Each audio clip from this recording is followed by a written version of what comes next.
Ok, vendredi 24 mai 2019, nous sommes à Lubumbashi, République démocratique du Congo.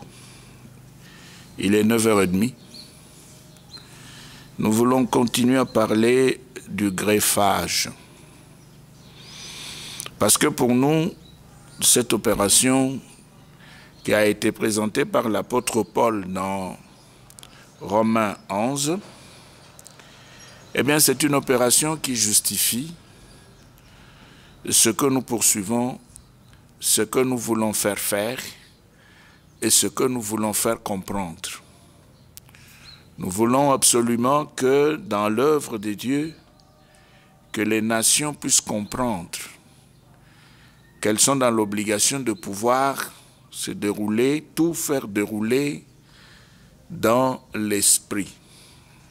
Se dérouler et tout faire dérouler dans l'esprit. Pourquoi? Parce que le greffage, comme nous l'avions dit la fois passée, c'est une insertion d'une plante dans le tronc d'un arbre pour donner à la plante greffée un développement normal. C'est pour que le greffon puisse avoir une bonne santé et se développer naturellement à partir de la sève donnée par les racines nourricières, à partir de la sève donnée par l'arbre qui a supporté le greffage. Alors, Paul a utilisé cette métaphore pour aider justement les nations à comprendre ce qu'ils sont. Alors, nous prenons dans Romains 11 le même texte de Paul qui parle du greffage. Romains 11, 17-24. L'apôtre a utilisé, nous répétons, la métaphore pour aider les nations à se découvrir. Romains 11 à partir de 17. L'apôtre dit, « Israël est comme un olivier auquel Dieu a coupé quelques branches, à leur place, il t'a greffé. Toi qui n'es pas juif, comme une branche d'olivier sauvage. Tu profites maintenant aussi de la sève montant de la racine de l'olivier. » C'est ça la sève nourricière. Au verset 18, l'apôtre continue. Il dit, « C'est pourquoi tu n'as pas à mépriser les branches coupées. Comment pourrais-tu te vanter? Ce n'est pas toi qui portes la racine, mais c'est la racine qui te porte. » Donc nous avons ici dans la métaphore l'image d'un arbre qui a comme tout arbre des racines, le tronc et puis les branches. Mais le grand problème de l'apôtre ici, nous semble-t-il, reste attaché à la qualité des arbres, à la qualité de l'arbre qui reçoit le greffon et à la qualité du greffon. Parce que l'apôtre considère Israël comme l'olivier naturel. C'est ce qu'il dit ici, 17, Israël est comme un olivier auquel Dieu a coupé quelques branches. À leur place, il t'a greffé, toi qui n'es pas juif. Comme une branche d'olivier sauvage. Tu profites maintenant. Mais normalement, dans l'agriculture, paraît-il, on fait l'inverse. C'est-à-dire, on peut prendre le greffon d'un arbre franc et on le met sur l'arbre sauvage pour profiter de la sève qui monte dans l'arbre sauvage. Mais ici, dans cette métaphore, Paul a inversé parce qu'il avait un objectif.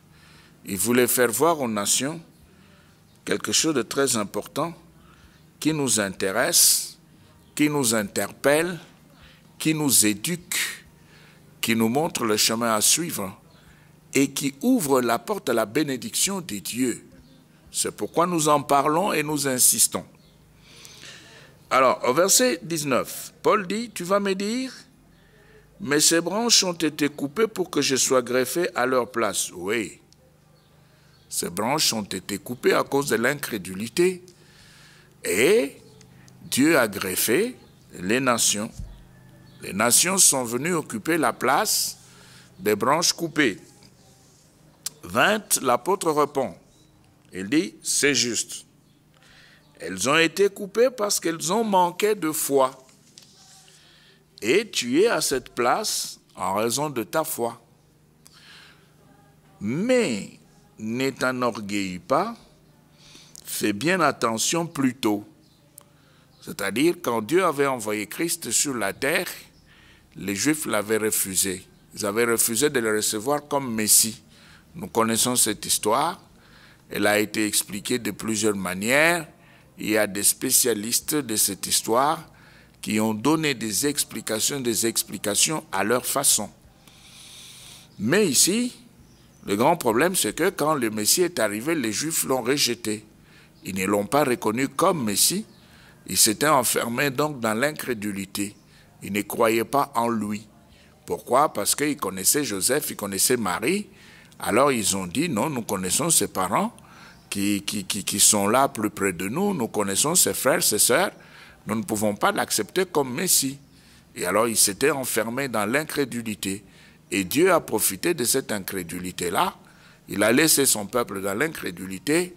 Il s'est arrangé pour que les nations qui n'avaient point de Dieu, qui vivaient loin de ces dieux d'Israël, puissent aussi entrer. C'est ce que Dieu a fait. 21, Paul dit, « Car si Dieu n'a pas épargné le juif, les branches naturelles, les juifs, les branches naturelles, prends garde, de peur qu'il ne t'épargne pas non plus. » C'est-à-dire que par la foi, on a été greffé. C'est la foi en Christ qui nous greffe. C'est la foi en Christ qui permet à ce que nous puissions avoir la sève nourricière qui sort des racines, qui passe par le tronc pour atteindre les branches. C'est par la foi, pas par les œuvres, mais par la foi en quoi? Par la foi dans les pensées et voies de Dieu. Pas par la foi dans n'importe quoi, pas par la foi dans les vides, pas par la foi dans les pensées et voies des hommes, pas par la foi dans ce qu'on veut, mais c'est par la foi dans la parole de Dieu. Et la parole de Dieu, ce sont les pensées et voies de Dieu. Et c'est pourquoi nous disons que celui qui a la foi en Christ rencontre le Dieu d'Israël. Et c'est ce que Paul dit, 21. Car si Dieu n'a pas épargné le juif, les branches naturelles, prends garde de peur qu'il ne t'épargne pas non plus. 22.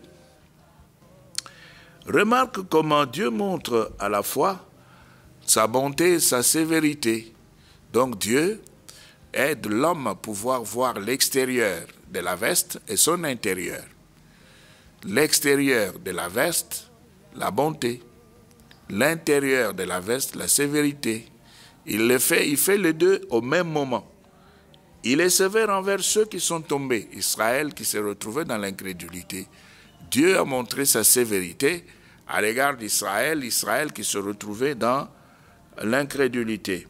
Il est sévère envers ceux qui sont tombés et il est bon envers toi. Oui, à l'extérieur de la veste, Dieu a manifesté la bonté parce que, à cause de l'incrédulité des Juifs, eh bien, Dieu avait ouvert la porte pour que les nations puissent maintenant venir entrer. Ça, c'est l'extérieur de la veste, la bonté. Mais à l'intérieur de la veste, il y a la sévérité. La sévérité par rapport aux Juifs incrédules qui n'ont pas voulu recevoir Jésus comme étant le Messie. Mais il faut que tu continues à compter sur sa bonté. Sinon, tu seras aussi coupé comme une branche. Oui, oui.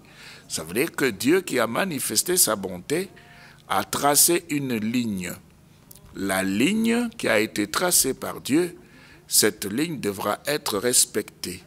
On n'a pas le droit de quitter la foi pour se retrouver dans les œuvres. On doit rester dans la foi, on doit continuer à croire, on doit tout faire dans la foi, pas dans les œuvres. C'est pourquoi nous disons que si on va en Israël, on fait le pèlerinage, c'est pour rien. C'est de l'argent gaspillé. Qu'est-ce qu'on va aller faire là-bas? Dieu ne nous a jamais demandé de faire ça. Ça ne se trouve jamais dans la Bible. On ne trouve nulle part où il nous a été demandé de faire le pèlerinage. Mais par imitation, eh bien, on commence maintenant à organiser des voyages, etc., pour se retrouver en Israël et visiter ce qu'on a appelé les lieux saints. Ok? C'est une invention des hommes. Cela ne vient pas de Dieu. Ça ne touche pas Dieu. Ça n'a rien à voir avec Dieu. Ça enrichit les compagnies qui organisent ces histoires. Maintenant, nous voyons aussi que les chrétiens non juifs, les chrétiens païens, nous les appelons ici les chrétiens païens par rapport à la métaphore de Paul. Les chrétiens païens, qu'est-ce qu'ils font maintenant? Ils veulent imiter les chrétiens juifs, même dans leur manière de s'habiller. Ils portent les kippas. Les kippas, les petits chapeaux qu'on voit toujours sur la tête du juif. Vous allez voir sur la tête là, un peu plus renforcée, il y a un petit chapeau qui colle. Hein, ils appellent cela eux-mêmes kippa. Mais il y a aujourd'hui des chrétiens païens qui portent les kippas. Il y a aujourd'hui les chrétiens païens qui portent ce que le juif appelle talit. Talit, c'est comme si c'est quelque chose qu'on se couvre là, qu'on plaçait sur les épaules. Et ça permettait à ce qu'on puisse rester assez longtemps dans la prière. Bref, les chrétiens païens aujourd'hui sont en train de porter des soutanes à la manière de juifs. Ils veulent se comporter comme des juifs. Non. Tout cela pourquoi? Parce que on ne veut pas rester dans la foi, on veut descendre un peu dans les domaines des œuvres, agir comme le juif pour que Dieu puisse écouter. Non. Si les Juifs, eux, doivent rester dans ce qu'ils font, ils resteront dans leur vie naturelle. C'est leur milieu naturel, c'est leur mouvement, et c'est comme ça que les choses doivent se passer chez eux. Mais pour nous, chrétiens païens, nous devons rester dans la foi, nous devons rester en esprit, mais ne pas imiter l'habillement de Juifs. D'ailleurs, même si on s'habillait comme un Juif, on ne deviendra jamais Juif. Il est vrai que l'habit ne fait pas le moine, mais l'habit nous aide à pouvoir identifier le moine. Ça veut dire qu'on peut bien s'habiller, on peut bien imiter les Juifs, même leur manière de parler, de prier. On peut bien organiser des pèlerinages, voyages, on va partout où on voudra bien aller, et puis on pourra visiter, prier, revenir avec des souvenirs, mais on ne deviendra jamais Juif. On restera toujours ce qu'on est, c'est-à-dire chrétien païen. On ne deviendra jamais juif. C'est pourquoi l'apôtre insiste ici pour que nous puissions rester dans la foi. Parce que notre problème, c'est la foi, ce ne sont pas les œuvres. Alors, il continue. Il dit, au verset 23, Romains 11, 23, il dit ceci, « Et si les Juifs renoncent à leur incrédulité, ils seront greffés là où ils étaient auparavant. Car Dieu a le pouvoir de les greffer de nouveau. » Oui, oui. Israël sera sauvé.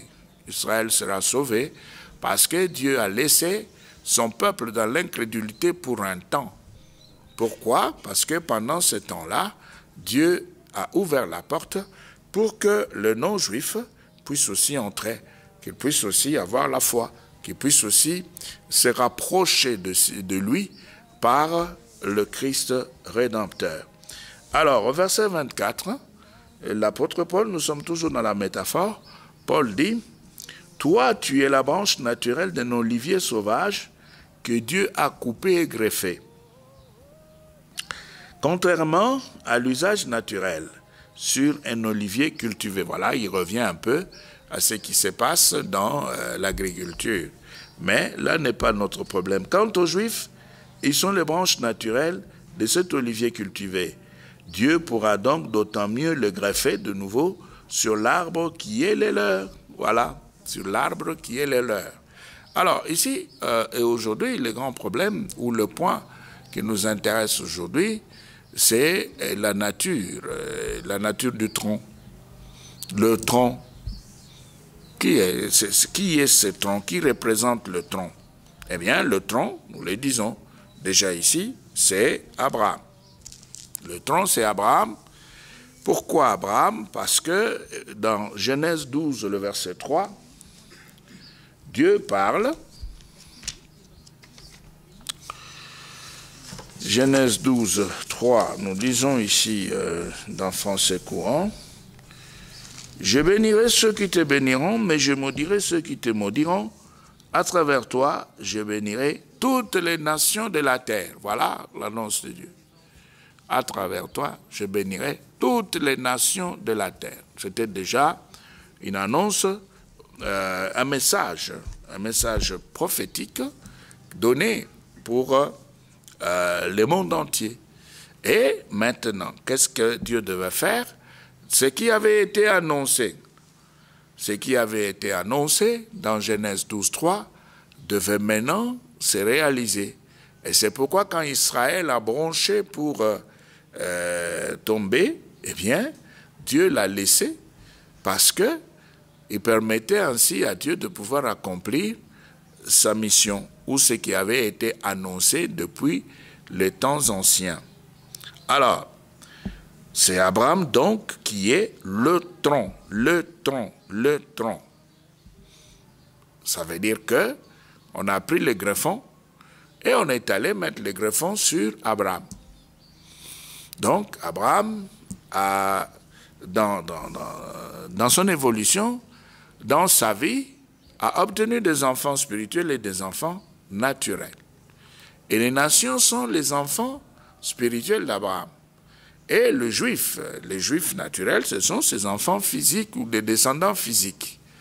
Alors, maintenant, si Abraham, nous avons lu dans Genèse 12, le verset 3, nous pouvons aussi prendre Romains 4. Romains 4, nous allons d'abord voir cela, c'est toujours Paul qui révèle ce mystère qui était caché, qui nous explique. Nous prenons Romains 4, et là, nous avons le verset 13. Romains, chapitre 4, le verset 13. Qu'est-ce qui est dit là? Dieu a promis à Abraham et à ses descendants qu'il recevrait le monde. Cette promesse a été faite non parce que Abraham avait obéi à la loi, mais parce que Dieu l'a considéré comme juste à cause de sa foi. 14. Si ceux qui obéissent à la loi étaient les seuls à recevoir le bien promis, alors la foi serait inutile et la promesse de Dieu n'aurait pas de sens. 15. En effet, la loi provoque la colère de Dieu. Mais là où il n'y a pas de loi, il n'y a pas non plus de désobéissance à la loi. 16. Ainsi, la promesse a été faite à cause de la foi. Nous répétons. Ainsi, la promesse a été faite à cause de la foi, afin que ce soit un don gratuit de Dieu et qu'elle soit valable pour tous les descendants d'Abraham. Pour tous les descendants d'Abraham. Tous les descendants d'Abraham, eh bien, il est question de descendants spirituels et de descendants physiques. Il n'est pas seulement question de descendants naturels, c'est-à-dire les juifs naturels, non. Il est question de descendants spirituels et de descendants physiques. Non pas seulement pour ceux qui obéissent à la loi, donc ceux qui sont de l'autre côté, les descendants physiques, mais aussi pour ceux qui croient comme Abraham a cru, oui, les descendants spirituels. Abraham est notre père à tous. C'est pourquoi d'ailleurs on l'appelle le père des croyants. Il est le père des croyants spirituels et le père des croyants naturels ou physiques. 17. Comme le déclare l'Écriture, je fais de toi l'ancêtre d'une foule de nations. Il est notre père devant Dieu en qui il a cru. Les dieux qui rend la vie aux morts et fait exister ce qui n'existait pas. Donc, nous avons là les précisions données par l'apôtre Paul et nous pouvons même voir au verset 18, Abraham a cru et espéré alors que tout espoir semblait vain et il devint ainsi l'ancêtre d'une foule de nations, selon ce que Dieu lui avait dit, tel sera le nombre de tes descendants. Tel sera le nombre de tes descendants. Alors, dans Romains 9,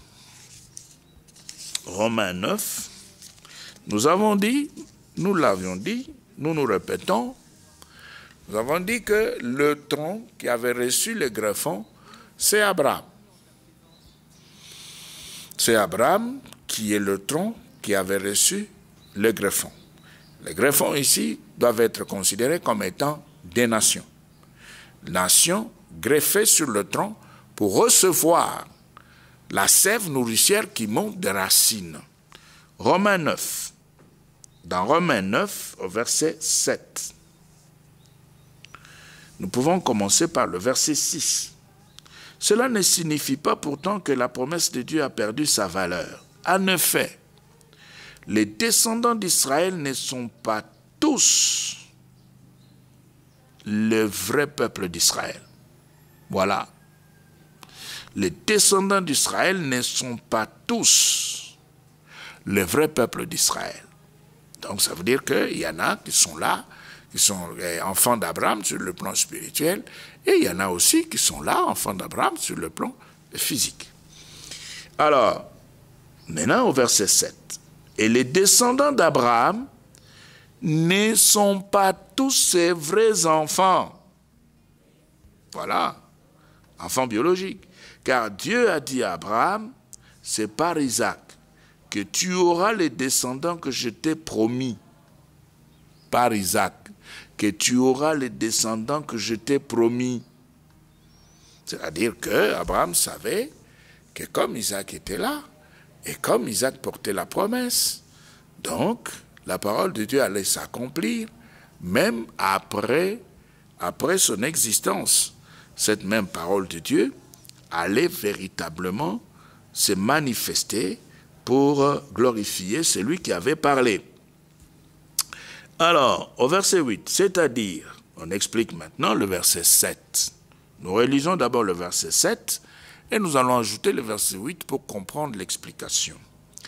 Et les descendants d'Abraham ne sont pas tous ses vrais enfants, car Dieu a dit à Abraham, c'est par Isaac que tu auras les descendants que je t'ai promis.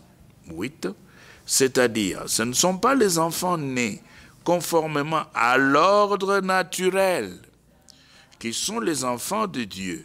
Seuls les enfants nés conformément à la promesse de Dieu sont considérés comme de vrais descendants.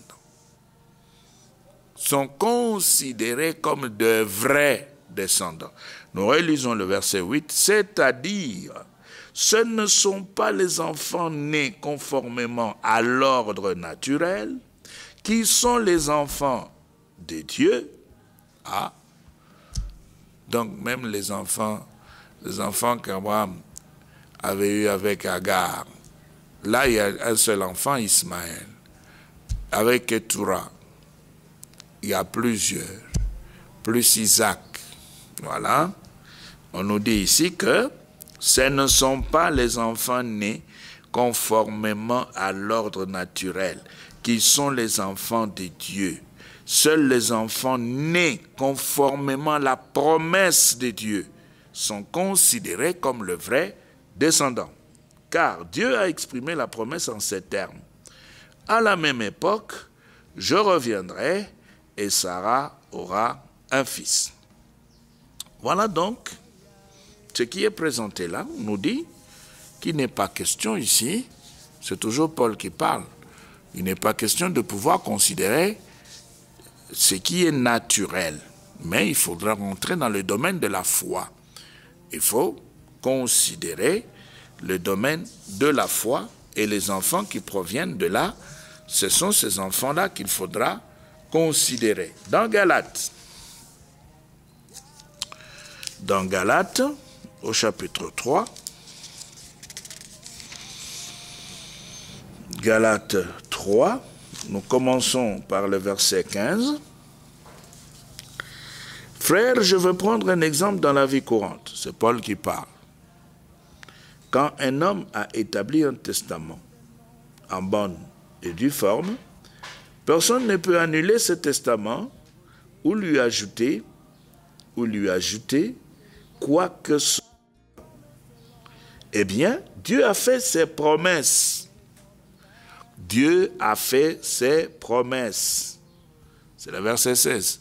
Dieu a fait ses promesses à Abraham et à son descendant. Ah, ici Paul commence maintenant à nous aider à pouvoir bien comprendre les enfants ou la postérité. Il nous aide maintenant à comprendre pourquoi nous devons évoluer dans la foi et pas dans les œuvres. Il dit, au verset 16, Galates 3,16, il dit, « Eh bien, Dieu a fait ses promesses à Abraham et à son descendant. » L'Écriture ne déclare pas « et à ses descendants » comme s'il s'agissait de nombreuses personnes. Elle déclare « et à ton descendant » en indiquant par là une seule personne qui est le Christ. Voilà. Une seule personne qui est le Christ. Ça veut dire que par notre foi en Christ, nous entrons dans tout ce que Abraham avait reçu comme promesse de la part de Dieu. Nous entrons par la foi en Christ dans les promesses que Dieu avait données à Abraham. Nous nous répétons, nous entrons par la foi en Christ dans les promesses que Dieu avait données à Abraham parce que Christ est considéré comme étant la postérité d'Abraham.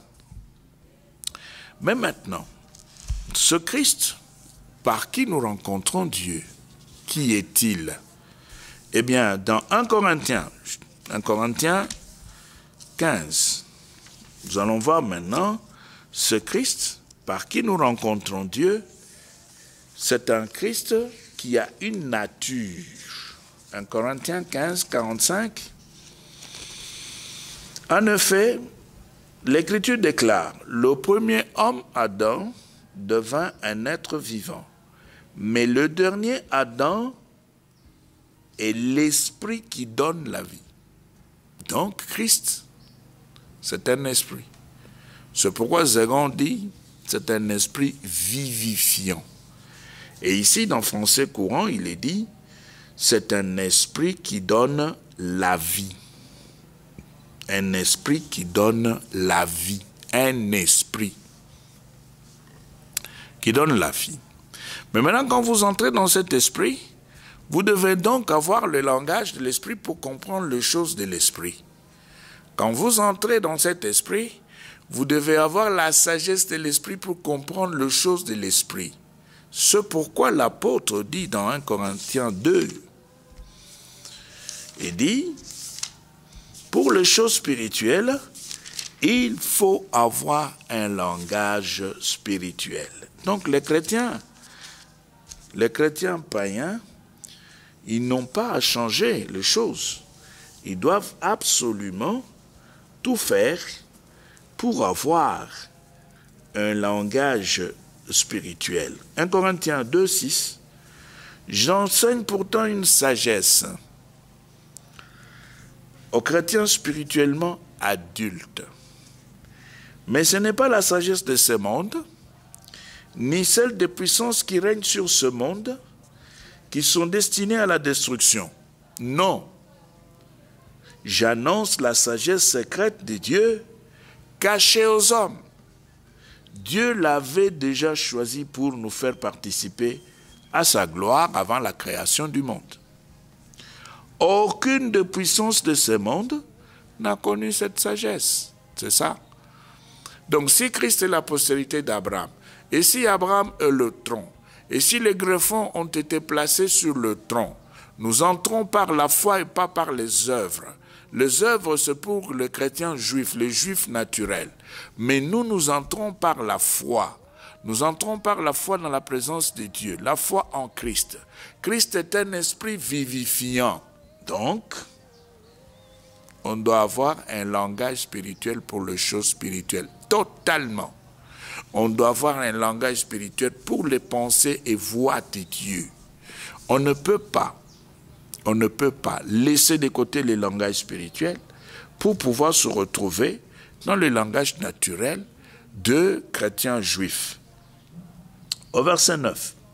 Mais comme le déclare l'Écriture, ce que nul homme n'a jamais vu ni entendu, c'est à quoi nul homme n'a jamais pensé, Dieu l'a préparé pour ceux qui l'aiment. Verset 10. Il est dit, c'est Paul qui parle, or c'est à nous que Dieu a révélé ce secret par le Saint-Esprit. En effet, l'Esprit peut tout examiner, même le plan de Dieu le plus profondément caché. Dans le cas d'un homme, seul son propre esprit connaît les pensées qui sont en lui. Oui. De même, seul l'Esprit de Dieu connaît les pensées de Dieu. Donc, si Christ est la postérité, eh bien, il faudra que nous puissions rester en Christ. Si nous sommes entrés par la foi en Christ, dans l'Esprit, pour rencontrer Dieu, pour rester dans les pensées et voix de Dieu, nous sommes donc obligés de changer notre façon de comprendre, de parler, de communiquer les choses de Dieu aux autres. N'avoir qu'un langage spirituel pour les choses spirituelles. Être dans la sagesse de l'esprit de bout en bout pour comprendre les pensées et voix de Dieu. Que Dieu vous bénisse. Contemplant ta gloire et ta beauté, et les vents nos voix.